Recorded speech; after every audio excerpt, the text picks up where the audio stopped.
Arsenal have signed Jorginho. Do you see that one coming? Yes. Well, Chelsea don't really need him, so it makes perfect sense for them to get rid, because they're trying to sign all the players that have ever existed. But Arsenal do need a very specific type of player, a player who can play the number 6 role. Now, you've seen this time and time and again on this channel, Tifo IRL. If you have enjoyed those videos, then do please subscribe and come back, because that'd be very nice of you. But I'll just show you one last time what happens with Arsenal when they build up. They have a back 2, it becomes a middle 3, then there's a 2 midfielders who push forward, and you've got wide players who do that. Sometimes when Ben White will go on the outside like this, sometimes Zinchenko will swap with Xhaka, that sort of stuff here. But one of the things that never really changes at all is that this player, the number 6 in Mikel Arteta's system, stays here. Very important player. Now, the options that Arsenal wanted to try and sign suit a very specific type of role. So obviously you want to try and have cover, because the problem Arsenal have is that Mohamed El Neni is injured, so unavailable, and they only have Thomas Partey to play that position. This is how Partey plays. This is what he does, right? He's really good. There's lots of stuff, lots of carrying and dribbling,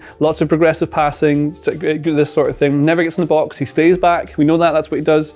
And it has a good defensive impact. So he helps break up the play, recycle it, keep it going. That's what Thomas Partey does. So that's what they want to try and have, something like that, to have direct cover for that role. It's very specific. So the other players they were linked with first, before going for Jorginho, of course, Moises Caicedo at Brighton, great player. You see his sort of, his pizza chart shows him slightly different. Like, he's good at lots of things, but not amazing at anything. Good link-up play and ball retention, so that's important. He would have made a good choice, but very, very expensive, kind of unavailable. Brighton don't want to sell him, so you can't get him, that's why. Then you go to Declan Rice. They like Declan Rice, maybe in the summer. Declan Rice, really good at carrying, link-up play, ball retention, excellent. He'd be very good for the role. Also, lots of defensive intensity, lots of hard work off the ball, and he can carry the ball as well. This is one of the things that's really important, he can carry. So you see the difference between Partey. Kind of doesn't do that much, but you can when you want to. Then you go to Caicedo, who doesn't really carry it at all, he passes. Maybe that's a system thing. Then you've got Rice, who can do all the different bits and pieces. So then they've landed on Jorginho. And Jorginho, as you can see, is a much more defensive player. So although he's quite similar to Partey in the position he plays, and the positions he takes up, and the short passes he likes to play, it's very little progression. Very much, this guy keeps things in order, very neat and tidy, and that's good in big games when you're trying to control the game and lock it down. So that's going to be very useful as an option to have. Not many progressive passes, doesn't really get involved in attacks, but lots of defensive goodness, we'll say. That's what Jorginho brings to you. And so we know he's quite a different profile of player, but there's the thing, you're getting a player on a 1.5-year deal with another option for another year for £12 million, who has won a Euro 2020, he's won the Champions League, he's won the Club World Cup, he's won the Europa League. He brings experience and leadership to this team when he goes into this position here. If you look at other winners on this team, think of the impact that Zinchenko has had since coming into that team. He's won league titles and other cups with Man City, same as Gabriel Jesus is on the bench over there. The only other real winner in that team who's actually won stuff is Kieran Tierney, who doesn't get a game because Zinchenko's so good. So Jorginho brings experience, leadership, and as you see from his numbers, he calms things down. So when Arsenal are pushing forward and you're getting all these lads up top trying to score goals, floating about, what you'd get generally is Partey would be next to the midfielders in their rest defence to try and stop counter-attacks, as we've covered on the channel, like I say.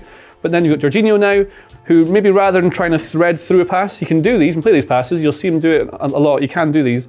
He just tends to try and keep things safer, and Arteta is a big fan. He was one of the people who was really vouching for him at Man City when before he went to Chelsea, of course. He was at Napoli, really highly respected around Europe.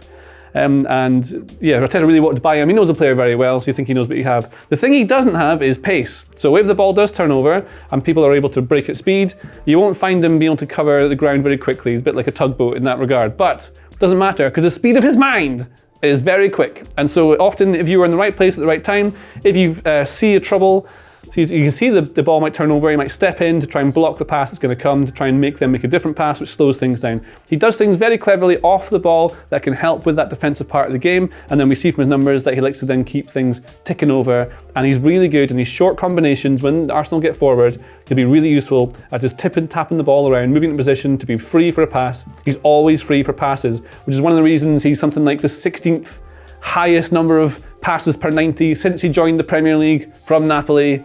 Yeah, that's what he does. He passes the ball, he touches the ball a lot, he helps to control the game, has lots of experience, leadership, he's cheap, he's there, he's going to give them good cover, and is an excellent squad player to have because he's got the experience of winning that you need to push for a title that Arsenal might win. Will they?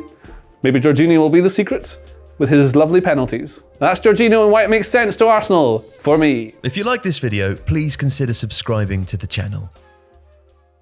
The Athletic is home to some of the world's best sports journalists, including journalists dedicated to each Premier League team, so every fan gets the coverage they deserve, not just the big clubs. And you can try it for free now for 30 days. See the link in the description.